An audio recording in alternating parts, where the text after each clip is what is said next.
నాలుక కత్తిరించి రోకలి బండతోటి పగలగొట్టి అతి కిరాతంగా భార్యను చంపిన భర్త. వీళ్ళు ఒక తాండవులు అనేది ఉంటారంట. కాకపోతే బతుకు జీవనం కోసం అని చెప్పేసి ఆ ఊరు వదిలేసి హైదరాబాద్ దగ్గరికి అయితే వాళ్ళకి ఇద్దరు పిల్లలు ఉన్నారంట. వాళ్ళు ఇద్దరు పిల్లలు తీసుకొని వైఫ్ అండ్ హస్బెండ్ అయితే హైదరాబాద్ దగ్గరికి అయితే వచ్చిరనమాట. వచ్చేసిన తర్వాత ఇక్కడ నార్మల్గా ఏదో టీ కొట్టు అయితే పెట్టుకొని నడిపించుకుంటూ ఉన్నారంట. కాకపోతే కొన్ని రోజుల నుంచి హస్బెండ్ అయితే వైఫ్ పైన అనుమానం అయితే పెట్టుకున్నాడు. ఈ వైఫ్కి కూడా 42 ఇయర్స్ ఉన్నాయి. మేబీ అతను కూడా 45, 46 అట్లా ఉంటాయి. మరి యంగ్ ఏజ్ కూడా కాదనమాట, మిడిల్ ఏజే ఉన్నారు. ఈమెకి 42 ఇయర్స్ ఉన్నాయంట. కాకపోతే అనుమానం బాగా పెంచుకొని టైం కోసం అనేది ఎదురు చూస్తున్నాడు వాడు.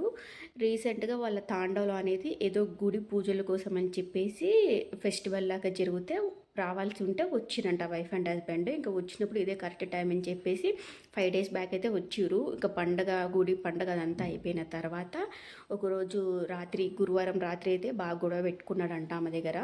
ఇంకా గొడవ పెట్టుకొని ఆమెని బాగా కొట్టి నాలుక కత్తిరించి రోకలి బండ తీసుకొని నెత్తి మీద బాగా కొట్టిండంట. ఆమె అరిచి అరుపులకి చుట్టుపక్కల వాళ్ళందరూ తలుపులు పగలగొట్టుకొని లోపలికి వచ్చిరంట. వచ్చిన వాళ్ళపైన కూడా దాడి చేసిండంట. ఇంక ఎట్టకేళ్ళకి వాడిని కొట్టో తిట్టో ఏదో ఒకటి చేసి పక్కన నూకేసి ఆమెనైతే తీసుకొని హాస్పిటల్కి తరలిచ్చే లోపే మార్గం మధ్యలోనైతే చనిపోయింది. ఇంకా ఈమె వాళ్ళ బ్రదర్ అయితే అదే వాడిపైన ఆమె భర్త పైన అయితే కేసు అయితే పెట్టి ఇట్లా అనుమానంతో మా సిస్టర్ని చంపేసిండు ఇంత ఘోరంగా అని చెప్పేసి అయితే వాడితే కేసు అయితే నమోదు చేసిండు అనమాట. కానీ ఎంత దారుణం చూడండి.